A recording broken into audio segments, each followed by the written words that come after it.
Capítulo 27.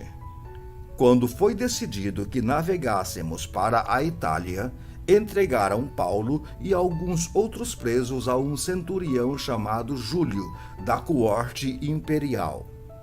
Embarcando no navio adramitino, que estava de partida para costear a Ásia, fizemo-nos ao mar, indo conosco Aristarco, macedônio de Tessalônica. No dia seguinte, chegamos a Sidom, e Júlio, tratando Paulo com humanidade, permitiu-lhe ir ver os amigos e obter assistência. Partindo dali, navegamos sob a proteção de Chipre, por serem contrários os ventos. E, tendo atravessado o mar ao longo da Cilícia e Panfília, chegamos a Mirra, na Lícia. Achando ali o centurião um navio de Alexandria, que estava de partida para a Itália, nele nos fez embarcar. Navegando vagarosamente muitos dias e tendo chegado com dificuldade defronte de Cnido, não nos sendo permitido prosseguir por causa do vento contrário, navegamos sob a proteção de Creta na altura de Salmona. Costeando-a penosamente, chegamos a um lugar chamado Bons Portos, perto do qual estava a cidade de Lazéia. Depois de muito tempo, tendo se tornado a navegação perigosa e já passado o tempo do dia do jejum, admoestava-os Paulo, dizendo-lhes: Senhores, vejo que a viagem vai ser trabalhosa, com dano e muito prejuízo, não só da carga e do navio, mas também da nossa vida. Mas o centurião dava mais crédito ao piloto e ao mestre do navio do que ao que Paulo dizia. Não sendo o porto próprio para invernar, a maioria deles era de opinião que partissem dali, para ver se podiam chegar a Fenice e aí passar o inverno, visto ser um porto de Creta, o qual olhava para o nordeste e para o sudeste. Soprando brandamente o vento sul, e, pensando eles ter alcançado o que desejavam, levantaram âncora e foram costeando mais de perto a ilha de Creta. Entretanto, não muito depois, desencadeou-se do lado da ilha um tufão de vento chamado Euro-Aquilão. E, sendo o navio arrastado com violência, sem poder resistir ao vento, cessamos a manobra e nos fomos deixando levar. Passando sob a proteção de uma ilhota chamada Cauda, a custo conseguimos recolher o bote. E, levantando este, usaram de todos os meios para cingir o navio. E, temendo que dessem na Sirte, arriaram os aparelhos e foram ao léu. Açoitados severamente pela tormenta, no dia seguinte já aliviavam o navio. E, ao terceiro dia, nós mesmos, com as próprias mãos, lançamos ao mar a armação do navio. E, não aparecendo havia já alguns dias nem sol nem estrelas, caindo sobre nós grande tempestade, dissipou-se afinal toda a esperança de salvamento. Havendo todos estado muito tempo sem comer, Paulo, pondo-se em pé no meio deles, disse: Senhores, na verdade era preciso terem me atendido e não partir de Creta, para evitar este dano e perda. Mas já agora vos aconselho bom ânimo, porque nenhuma vida se perderá de entre vós, mas somente o navio. Porque esta mesma noite, um anjo de Deus, de quem eu sou e a quem eu sirvo, esteve comigo, dizendo: Paulo, não temas, é preciso que compareças perante César. E eis que Deus, por sua graça, te deu todos quantos navegam contigo. Portanto, senhores, tende bom ânimo, pois eu confio em Deus que sucederá do modo por que me foi dito. Porém, é necessário que vamos dar a uma ilha. Quando chegou a 14ª noite, sendo nós batidos de um lado para o outro no mar Adriático, por volta da meia-noite, pressentiram os marinheiros que se aproximavam de alguma terra. E, lançando o prumo, acharam 20 braças. Passando um pouco mais adiante, tornando a lançar o prumo, acharam 15 braças. E, receosos de que fôssemos atirados contra lugares rochosos, lançaram da popa 4 âncoras e oravam para que rompesse o dia. Procurando os marinheiros fugir do navio e tendo arriado o bote no mar, a pretexto de que estavam para largar âncoras da proa, disse Paulo ao centurião e aos soldados: se estes não permanecerem a bordo, vós não podereis salvar-vos. Então os soldados cortaram os cabos do bote e o deixaram afastar-se. Enquanto amanhecia, Paulo rogava a todos que se alimentassem, dizendo: hoje é o 14º dia em que, esperando, estais sem comer, nada tendo provado. Eu vos rogo que comais alguma coisa, porque disto depende a vossa segurança. Pois nenhum de vós perderá nem mesmo um fio de cabelo. Tendo dito isto, tomando um pão, deu graças a Deus na presença de todos, e depois de o partir, começou a comer. Todos cobraram ânimos e se puseram também a comer.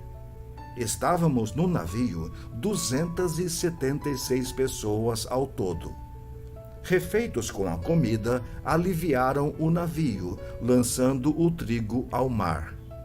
Quando amanheceu, não reconheceram a terra, mas avistaram uma enseada onde havia praia. Então, consultaram entre si se não podiam encalhar ali o navio. Levantando as âncoras, deixaram-no ir ao mar, largando também as amarras do leme. E, alçando a vela de proa ao vento, dirigiram-se para a praia. Dando, porém, no lugar onde 2 correntes se encontravam, encalharam ali o navio. A proa encravou-se e ficou imóvel, mas a popa se abria pela violência do mar. O parecer dos soldados era que matassem os presos para que nenhum deles, nadando, fugisse. Mas o centurião, querendo salvar a Paulo, impediu-os de o fazer e ordenou que os que soubessem nadar fossem os primeiros a lançar-se ao mar e alcançar a terra. Quanto aos demais, que se salvassem uns em tábuas e outros em destroços do navio. E foi assim que todos se salvaram em terra. Capítulo 28. Uma vez em terra, verificamos que a ilha se chamava Malta. Os bárbaros trataram-nos com singular humanidade, porque, acendendo uma fogueira, acolheram-nos a todos por causa da chuva que caía e por causa do frio. Tendo Paulo ajuntado e atirado à fogueira um feixe de gravetos, uma víbora, fugindo do calor, prendeu-se-lhe à mão. Quando os bárbaros viram a víbora pendente da mão dele, disseram uns aos outros: certamente esse homem é assassino, porque, salvo do mar, a justiça não o deixa viver. Porém ele, sacudindo o réptil no fogo, não sofreu mal nenhum. Mas eles esperavam que ele viesse a inchar ou a cair morto de repente. Mas depois de muito esperar, vendo que nenhum mal lhe sucedia, mudando de parecer, diziam ser ele um deus. Perto daquele lugar havia um sítio pertencente ao homem principal da ilha, chamado Públio, o qual nos recebeu e hospedou benignamente por 3 dias. Aconteceu achar-se enfermo de disenteria, ardendo em febre, o pai de Públio. Paulo foi visitá-lo e, orando, impôs-lhe as mãos e o curou. À vista deste acontecimento, os demais enfermos da ilha vieram e foram todos curados, os quais nos distinguiram com muitas honrarias. E, tendo nós de prosseguir viagem, nos puseram a bordo tudo o que era necessário. Ao cabo de 3 meses, embarcamos num navio alexandrino que invernara na ilha e tinha por emblema Dióscoros. Tocando em Siracusa, ficamos ali 3 dias, donde, bordejando, chegamos a Régio. No dia seguinte, tendo soprado vento sul, em 2 dias chegamos a Puteoli, onde achamos alguns irmãos que nos rogavam ficássemos com eles 7 dias. E foi assim que nos dirigimos a Roma. Tendo ali os irmãos ouvido notícias nossas, vieram ao nosso encontro até a praça de Ápio e às 3 vendas. Vendo-os Paulo e dando por isso graças a Deus, sentiu-se mais animado.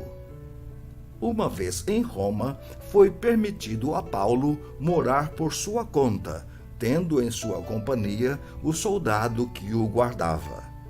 3 dias depois, ele convocou os principais dos judeus, e, quando se reuniram, lhes disse: Varões irmãos, nada havendo feito contra o povo ou contra os costumes paternos, contudo, vim preso desde Jerusalém, entregue nas mãos dos romanos, os quais, havendo-me interrogado, quiseram soltar-me sob a preliminar de não haver em mim nenhum crime passível de morte. Diante da oposição dos judeus, senti-me compelido a apelar para César, não tendo eu, porém, nada de que acusar a minha nação. Foi por isto que eu vos chamei, para vos ver e falar, porque é pela esperança de Israel que estou preso com esta cadeia. Então eles disseram: Nós não recebemos da Judeia nenhuma carta que te dissesse respeito. Também não veio qualquer dos irmãos que nos anunciasse ou dissesse de ti mal algum. Contudo, gostaríamos de ouvir o que pensas, porque, na verdade, é corrente a respeito desta seita que, por toda parte, ela é impugnada. Havendo-lhes ele marcado um dia, vieram em grande número ao encontro de Paulo na sua própria residência.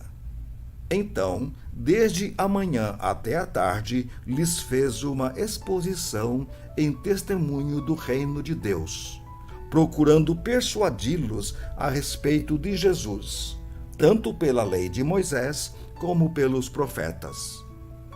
Houve alguns que ficaram persuadidos pelo que ele dizia. Outros, porém, continuavam incrédulos.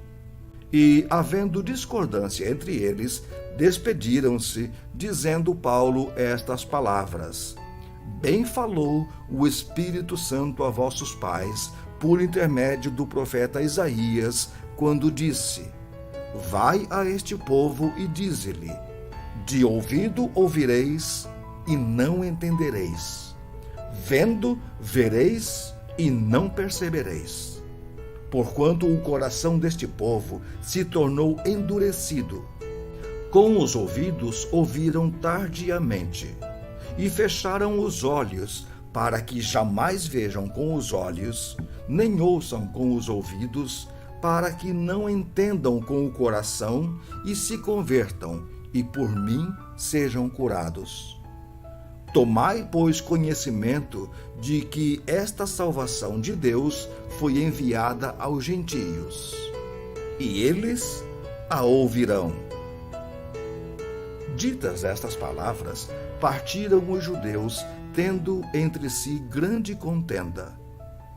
Por 2 anos permaneceu Paulo na sua própria casa que alugara, onde recebia todos que o procuravam, pregando o reino de Deus e com toda a intrepidez, sem impedimento algum, ensinava as coisas referentes ao Senhor Jesus Cristo.